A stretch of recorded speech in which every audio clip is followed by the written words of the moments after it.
The first time that I came across Aoife was on Ryan Tuberty's show a couple of years ago when she spoke for the very first time. Now he's her best friend.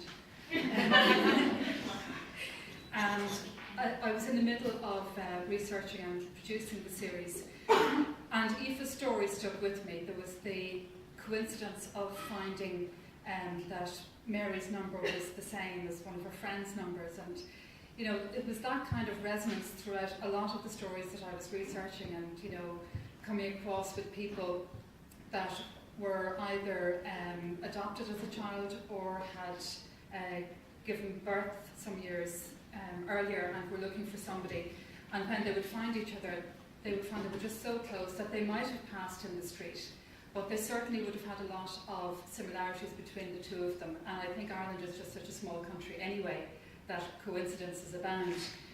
Her story stayed with me right through the production of Adoption Stories, and she was so supportive when it was actually on air in promoting it, and she was, I suppose, towards the end of writing the book, and to get the support from somebody who was outside the production that didn't even know what was going to be contained in it, but had obviously thought about the situation so much herself because of the fact she was writing the book and the fact that it does involve so many different people. She was so generous in her support of me and getting the programme out there, and I suppose the accuracy of what the programme was saying. And I find, I've read the book, you're going to love it, it's absolutely brilliant. You'll laugh and you'll cry. You'll find out, even if you know Aoife all your life, I guarantee you'll find out something about Aoife that you didn't know, because she's been so open and honest about her experience. She left nothing untouched about herself and about what she felt, whether it was good or bad, and all the different experiences that she had, both within adoption and after adoption. And having Jack and moving on from there, all the different things that she went through. She's such a positive person. And even if you look at the past few weeks, in finishing the book, doing it with Emer, who's also incredibly positive and has just come up with a great campaign for the book.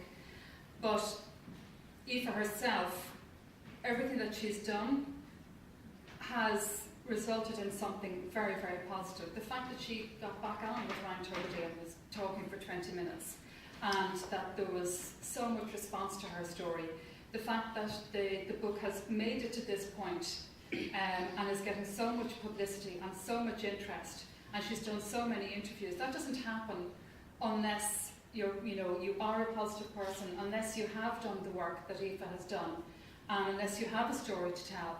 And this is such a story. It covers everything. It covers things that, if you have nothing to do with adoption, would never occur to you.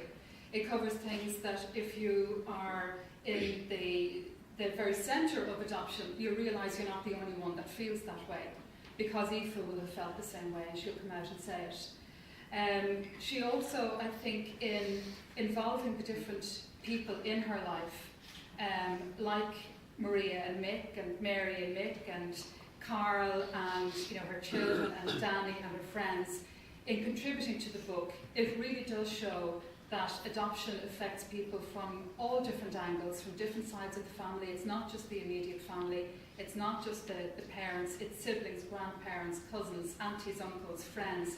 It's a huge circle. And by involving all of them and acknowledging their importance in her life, I think she's really brought to bear where adoption lies in the Irish family. A lot of what we did in the series, in Adoption Stories, was about maybe difficulties that people had, because the laws in adoption haven't been changed in terms of searching and tracing for people in 60 years. And I think the biggest shock that I had when I started researching it was that people weren't automatically allowed to go and find each other. I always assumed that the most difficult part of the adoption process in the aftermath was whether you'd get on well with that person or not. I had no idea that it would be so difficult to actually go and find the person because of laws. And I had no idea that you would be stopped from meeting that person because it was a process that the adoption agency had to go through. And it all became very factual, and it all became down to laws and processes and documents and restricted information. And what I love about Aoife's book is that what comes through is, yeah, there is all of that, and she acknowledged, when she came across that, she also took it into her own two hands and did it herself. But what comes through the book is love, that really this is all about love.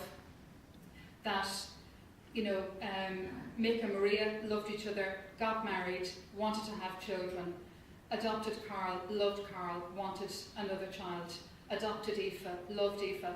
All of this is coming from love.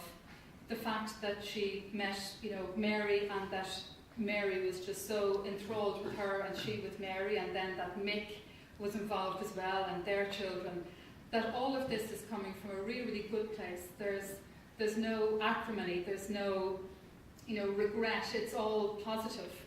And I think that it comes down to the basis of love being what this book is all about, and the reason why I think Aoife has had such a positive response and such a positive reaction, and why she's getting so much acknowledgement for the book that she has written.